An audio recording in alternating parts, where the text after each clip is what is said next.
Bienvenue au Café financier. C'est une nouvelle série que je vais partir pour vulgariser certains sujets de santé financière.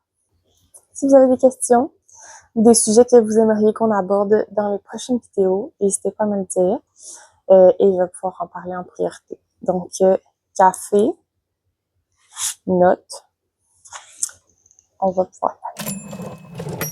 Le premier sujet qu'on va parler aujourd'hui, on va pouvoir parler d'épargne, mettre des sous de côté dans un but futur, peu importe ce que c'est. Donc, mettons qu'on avait 5 ans. Si on avait 5 ans, ben l'épargne, ça serait sûrement qu'on mette des dollars dans un petit cochon pour s'acheter un jeu, pour s'acheter une sortie au cinéma, quelque chose qu'on aurait vraiment voulu faire quand on était enfant. À chaque semaine, on reçoit des montants ou à l'anniversaire, peu importe. Et on va le mettre dans le cochon. Je cherche mon cochon pour ça. J'ai trouvé le cochon. Un petit cochon. Alors, on mettrait les dollars dans le petit cochon. Pouf, pouf. Et ensuite, on n'a plus accès à l'argent dans le petit cochon, sauf si on enlève son petit bedon et on peut avoir accès. Après ça, ce qui arrive, c'est qu'il y a différents véhicules de placement qu'on va dire, avec différentes sortes de petits cochons qui vont nous apporter différents avantages selon la raison pour laquelle on veut faire de l'épargne. Que ce soit pour la retraite, que ce soit pour acheter une maison, faire des voyages, peu importe c'est pourquoi. Les différents petits cochons qu'on peut utiliser pour ça vont nous apporter des avantages précis selon les types d'épargne qu'on veut faire. Par exemple, un qui est très intéressant, c'est le CELI. Donc le CELI, c'est un petit cochon, il s'appelle CELI. Ce qui est cool avec CELI, c'est que son petit nom, c'est CELI, mais son long nom, c'est compte épargne libre d'impôt. Le mot libre d'impôt. Donc, pas d'impôt. Donc, lui, pas d'impôt. Cool. Lui, content. Lui, pas d'impôt. Lui, gambadé. Ce qui est intéressant, c'est que l'argent qui va fructifier dans ce compte d'épargne-là, donc, quand on met de l'argent dans ce lit, donc, tu mets des sous dedans, puis quand tu vas enlever les petits bouchons en dessous, techniquement, il va y avoir plus de sous dans ce lit que ce que tu as mis dans ce lit. Comment ça? Si tu laisses ce lit comme ça, là, sur ta table de chevet, ce lit pas faire rien. Ce lit, rester là, pas multiplier, etc. Par contre, si tu mets ce lit, qu'est-ce qu'il y a dedans ce lit-là? Dans un compte d'investissement. Donc, tu le mets dans un type d'investissement qui va rapporter des sous. Fait, par exemple, tu prends ce lit, tu dis, OK, ce lit, je veux que tu participes à un fonds d'investissement équilibré. Fait que là, les parties de CELI, fait que CELI va aller dedans, il va se parquer dans investissement équilibré. Puis investissement équilibré, ça va fournir à CELI des rendements. Fait qu'avec sa participation, fait qu'en étant là, avec son argent, ben, ils vont dire, parfait, on est vraiment content que tu étais là, fait qu'on va te redonner une certaine partie parce que tu es venu nous aider. Mettons, grossièrement. Après ça, quand toi, tu vas voir sortir les sous du bedon de CELI, eh bien, font plus de sous que ce que tu as mis dedans. Pour que ce soit le cas, comme j'ai dit, le CELI doit être investi dans le marché. Fait que dans le fond, l'avantage que ça soit libre d'impôt, c'est que si on fait ça fructifie. Donc, si CELI fait des bébés, on n'a pas d'impôt à payer dessus, donc ça, c'est bien. Par contre, d'avoir un CELI, mettons, qui n'est pas investi, ben, il n'y a pas vraiment d'avantage parce que ce qui est intéressant, c'est que ça soit libre d'impôt. Si c'est libre d'impôt, ben, qu'est-ce qui est libre d'impôt? L'argent que tu fais dessus, tu sais, l'argent que tu as mis dedans, c'est de l'argent que tu as gagné toi-même. Donc, elle a déjà été imposée. Fait que ça peut pas être libre d'impôt. Dans le sens où l'argent que tu mets dans ce lit, il n'y a pas de retour d'impôt par rapport à ça parce que tu mets avec de l'argent imposé. Par contre, tout ce qui va être rentré dedans à partir de lui-même, fait que tout ce qui va créer lui-même, ça va être libre d'impôt. Fait que pour que le CELI soit efficace, il faut qu'il soit investi et qu'il y ait de l'argent qui se fait dedans. Le deuxième véhicule d'épargne qu'on peut utiliser, c'est le REER. Le REER, c'est le régime épargne enregistré de retraite. Si je m'abuse. Le REER, lui, c'est un autre petit cochon. Fait que quand tu fais plus d'argent, fait que mettons tu as un bon salaire, tu vas vouloir déposer des sous dans REER. Ce que ça fait, c'est que ça va venir diminuer ton imposition actuellement. Donc, si par exemple, tu gagnais 50 000 $ par année et que tu déposes dans ton REER 5 000 $, ben, ce que ça fait, c'est que ça va faire baisser ton salaire annuel à 45 000 $ parce qu'ils vont enlever le montant que toi t'as mis dedans le REER, ils vont l'enlever de ton salaire. Ce qui fait en sorte que ton salaire annuel descend et donc ta braquette d'impôt, comment ton impôt est calculé, va potentiellement descendre aussi, donc tu vas payer moins d'impôts. C'est intéressant de faire ça quand ton salaire actuel est plus élevé que le salaire que tu prévois avoir à la retraite et ou si tu veux l'utiliser pour autre chose. Parce que le REER, c'est pensé pour la retraite parce que les gens, ça a été prouvé que les Canadiens, les Québécois n'épargnaient pas suffisamment pour leur retraite. Donc, arrivé à leur retraite, il y avait de la misère à vivre et on le sait, le coût de la vie aujourd'hui, c'est astronomique. Donc, ça faisait des amis qui étaient en situation de précarité puis qu'ils pouvaient plus faire grand-chose. Ce que ça fait, c'est qu'ils étaient un peu pris. Alors, le REER, ça incite les gens à mettre des sous de côté parce qu'ils ont un retour instantané. Donc, instantanément, ils vont économiser de l'impôt.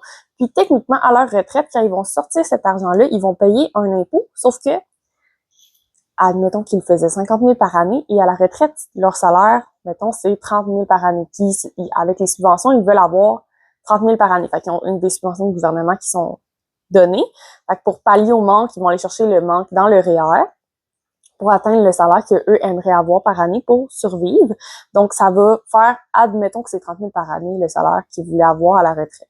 Donc, ils vont retirer le montant qui manquait pour atteindre le 30 000 $ à la retraite de leur REER et donc leur salaire annuel va être 30 000 $. Alors, le REER va être imposé comme un salaire sur le niveau d'imposition qui ici serait 30 000 $. Donc, ça, c'est le REER. Ça peut aussi être utilisé dans le cas où, justement, tu as une année où tu n'as pas un salaire aussi élevé que d'habitude. Par exemple, les gens qui voudraient voyager, parce que voyager, c'est le fun dans la retraite, mais on commence à être vieux, la retraite est de plus en plus loin. C'est le fun aussi de pouvoir voyager quand on est jeune. Fait qu'on peut utiliser ce véhicule-là pour justement se dire, bon, si jamais il y a une année qu'on veut partir en voyage toute l'année, ou une bonne partie de l'année, là. Parce que avant, quand c'est pas au moins une bonne partie de l'année ou l'année complète, ça vaut pas nécessairement la peine. Le CELI est la meilleure option. Mais si vous dites, moi, je vais prendre une année sabbatique pour vivre tous mes voyages que j'ai jamais eu le temps de faire quand j'étais jeune, que j'aurais toujours voulu faire le tour de l'Europe, peu importe. Vous pouvez sortir parce que dans cette année-là, votre revenu fiscal va être de 0 si vous ne travaillez pas. Donc, votre niveau d'imposition est nul. Est très, très faible parce que vous n'avez pas de salaire. Fait que si vous retirez, mettons, un 15 000 $ de vos REER, vous allez être imposé comme avant, comme ayant eu un salaire annuel de 15 000 $. Donc, vous allez avoir un impôt qui est beaucoup moindre que ce que vous auriez eu si, par exemple, vous le retiriez par-dessus votre salaire. Parce que là, si vous gagnez 80 000 puis que vous retirez 15 000, ça fait monter votre salaire à 95 000. Fait que vous allez être imposé, c'est sûr, plus fortement sur cette partie-là d'argent. Mais comme je dis, si votre salaire est de 0 ou très faible, ben vous n'allez pas être imposé tant plus que ça. Fait que ça revient avantageux. Même chose si vous voulez prendre un congé de maternité plus long ou que votre congé de maternité, le montant qu'il vous donne n'est pas suffisamment selon vous, vous pouvez l'utiliser, en fait, le REER dans ce but-là. Le petit dernier, le CELIAP.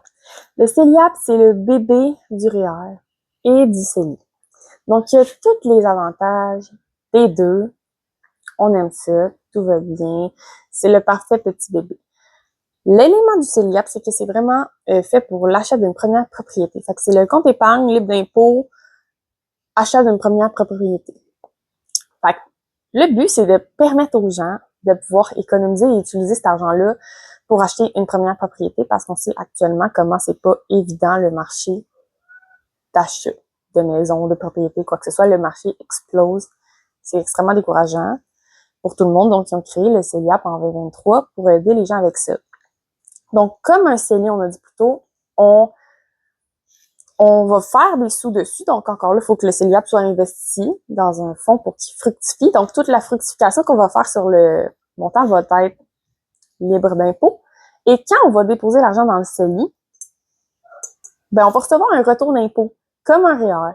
Fait qu'on reçoit un retour d'impôt tout de suite. Puis, en plus, on va avoir, dans le fond, tous les profits qui vont être faits à l'intérieur vont être non imposés. Fait que le but de ça, il y a des limites, évidemment, de cotisation pour tous ces fonds-là, de toute manière que je vous parlais aujourd'hui. Fait que le but, c'est de vraiment permettre aux gens de mettre de côté de l'argent dans le but d'acheter une première propriété. Donc, si vous êtes déjà propriétaire, ou que vous êtes conjoint de fait avec quelqu'un qui est propriétaire, il y a des règlements spécifiques qui s'appliquent avec ça et vous n'êtes pas nécessairement admissible à ce fonds-là. Les détails sont stipulés, je vais les écrire ici, à l'écran. Mais de toute manière, tout est disponible en ligne facilement, là. Ce que ça fait, c'est que justement, ben, ça vous donne une chance de mettre des sous de côté dans un but précis d'acheter une propriété, que ce soit une maison ou que ce soit un terrain aussi, ça compte aussi un terrain. Fait que ça, c'est super cool. On adore. Le plus tôt possible, vous pouvez l'ouvrir, le mieux c'est. Parce qu'en fait, vous pouvez cotiser un maximum de 8 000 $ par année. Ce qui arrive, c'est que si votre compte était ouvert, là, on parle d'année, parce que des fois, c'est mêlant, on parle d'année normale, fait que du 1er janvier au 31 décembre. Puis, ce qui arrive, c'est que si votre compte était ouvert, par exemple, j'ai ouvert un CELIAP en décembre 2025. Ben, ça fait 1 an pour 2025. Puis là, maintenant, on est rendu en 2026, donc on est rendu à la 2e année. Et on peut retourner dans le temps, en fait, de 1 an pour cotiser. Fait que c'est 8 000 $ par année. Donc, en ce moment, si j'avais ouvert un CELIAP en 2025, je pourrais cotiser 16 000 $. Donc, 8 000 $ pour l'année 2025 parce que je ne l'ai pas cotisé et 8 000 $ pour l'année 2026 en cours. Par contre, admettons que j'ouvre mon CELIAP maintenant en 2026. Ben, je peux déposer 8 000 $. Pas plus parce que j'avais pas le compte d'ouvert l'année passée. Fait que je peux pas retourner dans l'année passée.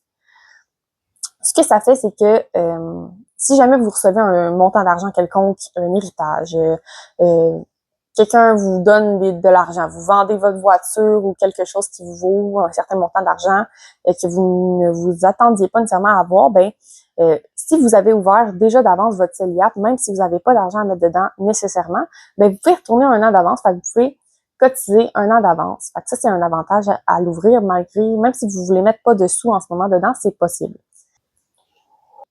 Après ça, vous avez 15 ans après le début du CELIAP pour l'utiliser. Vous avez jusqu'à 15 ans pour l'utiliser. Vous avez 5 ans, je pense, pour cotiser dedans. Il y a un maximum de 40 000 $. Puis vous avez 15 ans pour l'utiliser. Fait que pendant ce temps-là, ça va fructifier. Dans le pire des cas, si vous n'achetez pas de propriété, vous pouvez, ça va automatiquement se transférer dans votre REER. Donc, il n'y a pas d'argent perdu, quoi que ce soit. La seule chose, c'est un peu comme si vous aviez un retour d'impôt, comme si vous avez pris un REER, mais en plus, vous avez l'avantage que si jamais vous désirez acheter une propriété, bien, vous pouvez le faire sans rembourser l'argent dans votre REER. Donc, c'est les grands véhicules de placement que vous pouvez utiliser qui sont enregistrés puis qui vous donnent des avantages fiscaux par rapport à ça. La plupart des gens vont commencer avec un compte épargne vraiment normal dans un compte courant. Il n'y a pas beaucoup d'avantages à ça. C'est sûr que vous avez accès rapidement à cet argent-là. Fait que c'est toujours bon d'avoir un certain montant au cas où il y a vraiment une urgence nationale là, pour vous. Mais dès que vous avez atteint un certain montant qui est, moi je dis souvent, un fonds d'urgence, on va recommander un 3 mois de dépenses. Fait que souvent, moi, ce que je vais conseiller, c'est de donner 1 mois dans votre compte normal au cas où, puis de placer le reste dans un CELI. Comme ça, le temps que vous en servez pas, il fructifie. Puis vous avez le temps de le faire sortir si jamais il y a quoi que ce soit. Cet argent-là, il n'est pas supposé d'être dans un placement garanti, donc il n'est pas supposé d'être bloqué, il est supposé d'être accessible. C'est un compte épargne libre d'impôt, pas un compte bloqué libre d'impôt. Fait que l'idéal, c'est de la garder justement pas bloquée, fait que pas dans un placement garanti nécessairement, accessible. Donc, si jamais vous avez passé à travers le premier mois que vous avez dans votre compte normal, puis que vous êtes rendu à avoir besoin de plus, bien, vous avez le temps de contacter votre conseiller pour justement faire le retrait et le mettre dans votre compte normal. Comme ça, vous êtes correct, vous êtes protégé. Puis, on va toujours vouloir le placer justement dans un compte qui est avec un risque qui est plus faible que ce que vous aimez de base, justement parce qu'on veut pas que cet argent-là soit trop influencé par les marchés monétaires et puis la volatilité des actions, bla bla bla bla, beaucoup de concepts compliqués, là. Allô, toi? Ou le minomi? Donc, si vous avez des questions, n'hésitez pas à me les dire. On va pouvoir couvrir différents sujets de finances. Je pense que c'est extrêmement important qu'on s'éduque collectivement sur le sujet. Donc, si vous avez des questions, commentaires, peu importe, n'hésitez pas à me les poser en commentaire. N'hésitez pas à aller suivre mes pages aussi pour plus d'informations, de conseils. Puis j'ai aussi un site web où je vais résumer ce que je dis là de façon écrite si c'est un format que vous privilégiez pour vous. Donc, à la prochaine, au prochain café financier. On va espérer qu'il n'y ait plus de neige la prochaine fois. Bye bye!